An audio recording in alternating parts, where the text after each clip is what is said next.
अस्सलाम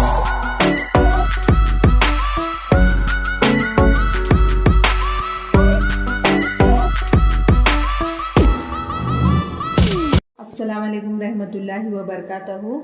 आज हम जमात अव्वल के हुर्फ तहजी 3 हुर्फों को मिलाकर बनने वाले अल्फाज की मश्क करेंगे। अदब, और, दाल, दर्द, दरस,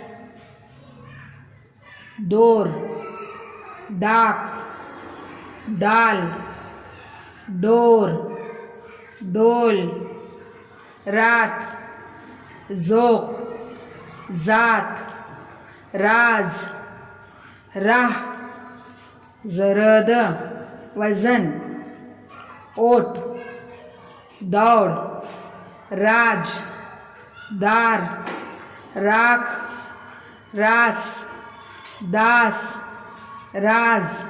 इस तरह से हुर्फ तहजी के 3 अल्फाजों को मिलाकर एक लफ्ज़ बनता है।